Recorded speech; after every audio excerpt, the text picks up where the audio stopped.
जय भीम, नमो बुद्धाय। विश्व के सभी मेरे साथियों को राजरत्न अम्बेडकर की ओर से जय भीम, नमो बुद्धाय। आज मैं आप सभी लोगों को डॉक्टर बाबा साहब अम्बेडकर जी के परिवार का एक सदस्य होने के नाते एक अपील करना चाहता हूँ। ये अपील करने से पहले मैं आप लोगों को बाबा साहब अम्बेडकर जी की एक बात बताना चाहता हूँ। बाबा साहब अम्बेडकर जी ने महाड़ के चौधार तालाब का आंदोलन किया।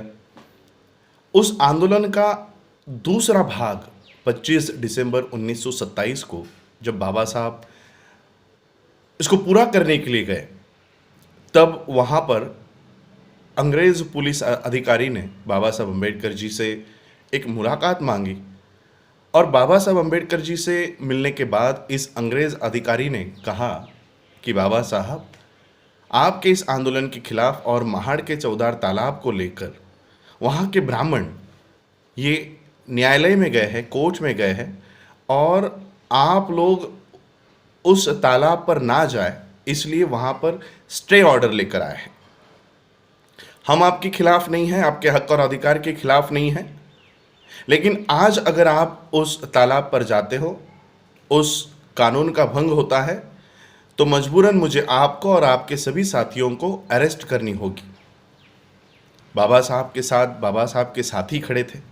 बाबा साहब के साथियों ने कहा, भले ही हमको अरेस्ट कर लिया जाए लेकिन हम तालाब पर ज़रूर जाएंगे।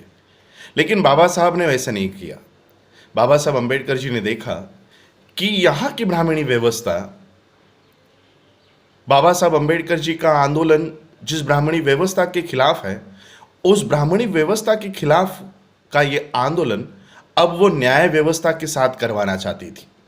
इसलिए बाबा साहब अम्बेडकर जी ने उस आंदोलन को स्थगित किया। बाबा साहब महाड़ के चौधार तालाब पर नहीं गए, लेकिन बाबा साहब अम्बेडकर जी का जो आंदोलन था वो स्थगित नहीं हुआ।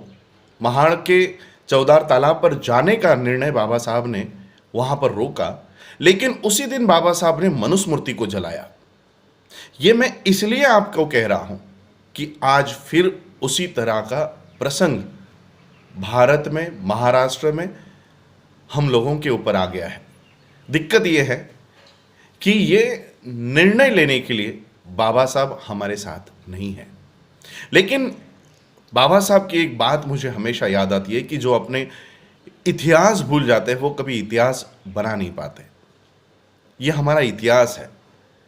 बाबा साहब अम्बेडकर जी ने योग्य निर्णय योग्य समय पर लिया है और इसलिए मैं ये बाबा साहब अम्बेडकर जी के परिवार का एक हिस्सा होने के नाते मैं आप सभी लोगों से यही गुजारिश करने के लिए आया हूँ। 14 अप्रैल 2020 को बाबा साहब अम्बेडकर जी की जयंती आ रही है।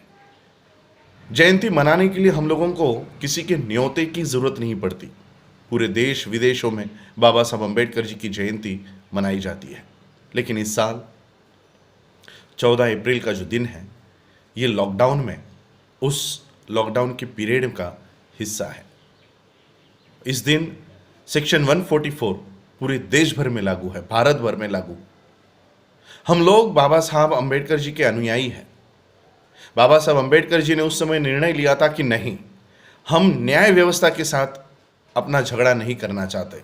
इस देश की ब्राह्मणी व्यवस्था के साथ, इस देश में हो रहे असमानता के साथ, भेदभाव के साथ हमारा झगड़ा है। और इसलिए मैं आप लोगों को बाबा साहब अम्बेडकर जी के परिवार का एक सदस्य होने के नाते आप सभी लोगों को ये गुजारिश करने के लिए आया हूँ कि 14 अप्रैल को यानी 13 अप्रैल की रात के 12 बजे से बाबा साहब अम्बेडकर जी की जयंती का महोत्सव पूरे भारत में शुरू होता है।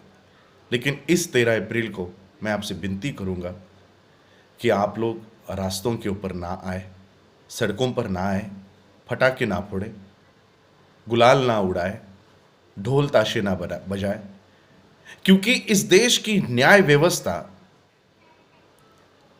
इसने सेक्शन 144 लगाया हुआ है। अगर आप लोग रास्तों के ऊपर आते हो तो आप लोगों को अरेस्ट करने के लिए इस देश की सरकारें, इस महाराष्ट्र की सरकारें ये कोशिश में लगे हुए हैं कि कब आप लोग प्रतिक्रिया देते हो, कब आप लोग सड़कों पर आते हो। और यही वो व्यवस्था होगी, इनका मीडिया, इनके पुलिस, इनकी न्याय व्यवस्था, ये आप लोगों को इस देश में देशद्रोही करार देंगे। कोरोना फैलाने के लिए जिम्मेदार मुस्लिमों के बाद इस देश का शेड्यूल कास्ट होगा, इस तरह के न्यूज़ चलाए जाएंगे। इसलिए मैं आप लोगों से यही विनती करने आया हूँ कि 14 अप्रैल बाबा साहब अम्बेडकर जी की जयंती, ये हम लोग अपने अपने घरों में बैठकर मनाएं, बाबा साहब अम्बेडकर जी की किताबें पढ़ें, बाबा साहब अम्बेडकर जी की जीवनी के ऊपर उनकी बातों को पढ़ें, उनका इतिहास जानें। लेकिन सड़कों पर आने के लिए आप लोग इस साल टालिए, और जैसे ही ये लॉकडाउन का पीरियड ख़त्म होता है, हमारे लिए बाबा साहब अम्बेडकर जी की जयंती सिर्फ 14 तारीख तक सीमित नहीं होती। महाराष्ट्र में मैंने देखा है, भारत में मैंने देखा है, जब तक बारिश शुरू नहीं हो जाती तब तक बाबा साहब की जयंती मनाई जाती है। लेकिन इस समय पूरा विश्व इस कोरोना के युद्ध से लड़ रहा है। ऐसे हालातों में हम लोगों को न्याय व्यवस्था का साथ हमारा झगड़ा नहीं करना है। इस महाराष्ट्र का जो सरकार है, ये भी आरएसएस की ही सरकार है। आप लोगों को लगता होगा कि फडणवीस चला गया है तो उद्धव ठाकरे आ गया है तो थोड़ा लीनियंट होगा, हम लोगों के ऊपर कार्रवाई नहीं करेगा। सबसे ज़्यादा जातिवादी तो यही पार्टी है। ये बीजेपी की दूसरी ए टीम बी टीम कुछ बोलते हो, ये वही है, ये वही लोग हैं। ये लोग आप लोगों को आपकी एक गलती के लिए पकड़ना चाहेंगे। आप लोग रास्तों के ऊपर आओ, आप लोग सेक्शन 144 का भंग करो। हम लोगों ने 2018 में हमारे 35,000 बच्चों को महाराष्ट्र में झूठी एफआईआर्स में फंसते हुए देखा है। उनकी लड़ाई आज तक किसी ने नहीं लड़ी। आज भी हमारे बच्चे जो आईएएस एस्पिरेंट्स हैं, यूपीएससी एमपीएससी की पढ़ाई कर रहे थे, बैंकिंग की पढ़ाई कर रहे थे, आज वो बच्चे कोर्ट के दरवाजे के चक्कर लगाते रहते हैं। और इसलिए मैं आप सभी लोगों से ये विनती करना चाहता हूँ, उस समय तो जो पुलिस थी वो गोरों की थी, लेकिन आज की पुलिस गोरों की नहीं, ये चोरों की पुलिस है। और इसलिए हम लोगों को अपने ओर से कोई भी ऐसा मौका इस देश के, इस महाराष्ट्र के पुलिस को, न्याय व्यवस्था को नहीं देना है जो हम लोगों के ऊपर कानूनी कार्रवाई कर सके। इसलिए अपने अपने घरों में बैठकर बाबा साहब अम्बेडकर जी की जयंती मनाएं। बाबा साहब अम्बेडकर जी की जीवनी के ऊपर पढ़े। और पूरे वर्ल्ड के लोगों को मैं ये कहना चाहता हूँ कि पूरा सिर्फ महाराष्ट्र या पूरा भारत नहीं, पूरा वर्ल्ड इस कोरोना वायरस से लड़ रहा है। और क्योंकि मैं भी मेरे जून तक के सारे शेड्यूल तय थे। 14 तारीख को मैं लंदन में था, उसके बाद सैन फ्रांसिस्को कनाडा, और फिर वर्ल्ड फेलोशिप ऑफ बुद्धिस्ट की मेरी मीटिंग थी बैंकॉक में। ये सारा आज ठप है। और इसलिए वर्ल्ड के लोगों को मैं ये कहना चाहता हूँ कि बाबा साहब की जयंती ये बहुत ही सादे और सरल तरीके से मनाएं, ज़्यादा लोग इकट्ठा ना हो। और मैं आपको और एक बताना चाहता हूँ, ये साल जो है 2020, 1920 में बाबा साहब अम्बेडकर जी ने सबसे पहली बार उनका मीडिया खड़ा किया था, उनका पेपर खड़ा किया था। उस बात को 100 साल पूरे हो चुके हैं। तो इस साल मैं आप लोगों को कहना चाहता हूं, 100 साल इस घटना को पूरे हुए कि बाबा साहब अम्बेडकर जी का मीडिया 100 साल पहले हुआ करता था। क्या बाबा साहब अम्बेडकर जी का मीडिया 100 साल के बाद नहीं हो सकता? इस साल की जयंती, जो पटाखे आप लाते थे, जो गुलाल लाते थे, जो डीजे लगाते थे, जो ढोल ताशे मंगाते थे, वो सारा पैसा अपने मीडिया को खड़ा करने में लगाओ। आंदोलन नहीं रुकना चाहिए। एक जयंती हम लोग घर में बैठ के मनाएंगे, लेकिन उसी साल देश विदेश का एक मीडिया, एक चैनल, न्यूज़ चैनल हमारा खड़ा होना चाहिए।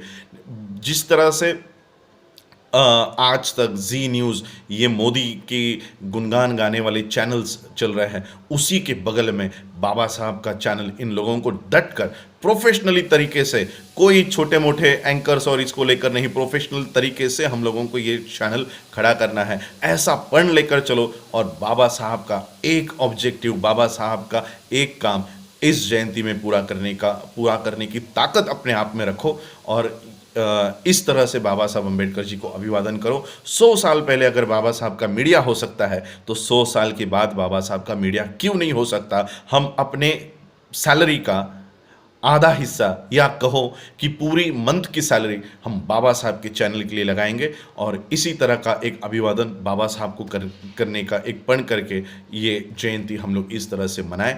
यही मैं अपील आप लोगों से करना चाहता हूँ। महाराष्ट्र, देश और विदेश के लोगों को यही कहना चाहता हूँ कि बाबा साहब की जयंती 14 अप्रैल को आ रही है। लॉकडाउन का पीरियड है, कोरोना से हम लोग जूझ रहे हैं।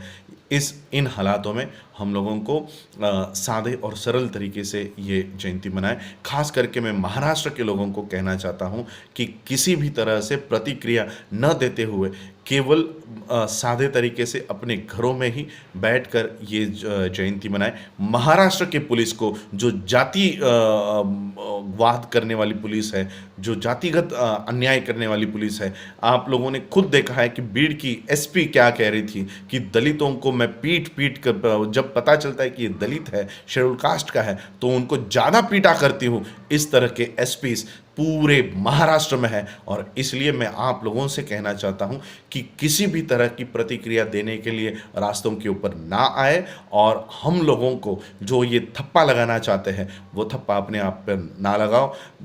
यही अपील मैं करता हूं, यहीं पे रुकता हूं। जय भीम, जय भारत, जय बुद्ध।